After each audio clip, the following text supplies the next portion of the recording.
అదే RTV app వార్తల్ని క్షణాల్లో చదివే అవకాశం ఉంటుంది. ఒక న్యూస్ పేపర్, ఒక టెలివిజన్ ఛానల్ మీ చేతుల్లో ఎప్పుడూ ఉంటాయి. అవి జరుగుతూనే ఉంటాయి. బట్ అల్టిమేట్ ఏం వచ్చేసేసి ఏ కులానికైనా ఏ జాతికైనా వాళ్ళ అస్తిత్వాన్ని కాపాడుకునే చరిత్ర మొత్తం చూడండి. మీరు 2000 సంవత్సరాల చరిత్ర చూసినా, 5000 సంవత్సరాల చరిత్ర చూసినా, ఎవరైతే జాతి అస్తిత్వాన్ని కాపాడుకుంటారో, జాతి ఔన్నత్యాన్ని కాపాడుకుంటారో వాళ్లే ప్రజల్ని పాలిస్తారు.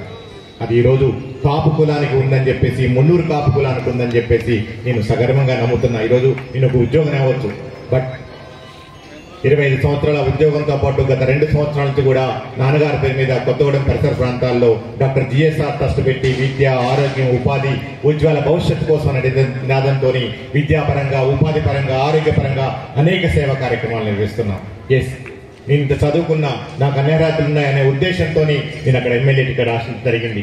అనివార్య కారణాల వల్ల, పరిస్థితుల వల్ల ఈరోజు మీ అందరి సమక్షంలో, ఇంతవరకు ఎక్కడా చెప్పలేదు, ఈరోజు మీ అందరి సమక్షంలో మీ బిడ్డగా, మీ కుల సభ్యుడిగా 25 సంవత్సరాల నా ఉద్యోగ జీవితానికి రాజీనామా చేసి ప్రజా జీవితంలోకి రావాలని ఎంచుకోవడం జరిగింది.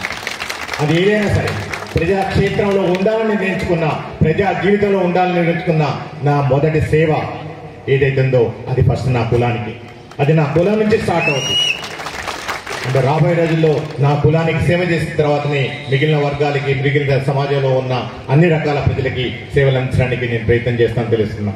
సో ఈ సందర్భంగా 25 సంవత్సరాల నా ఉద్యోగ జీవితాన్ని వదిలిపెట్టి ప్రజా జీవితంలో నేను అడుగుడాలని అనుకుంటున్నా. ఈ సందర్భంగా మీ అందరి ఆశీస్సులు, మీ అందరి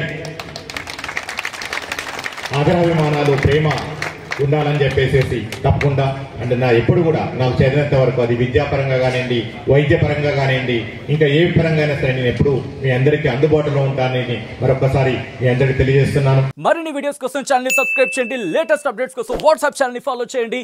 అండ్ లింక్ డిస్క్రిప్షన్ లో ఉంది.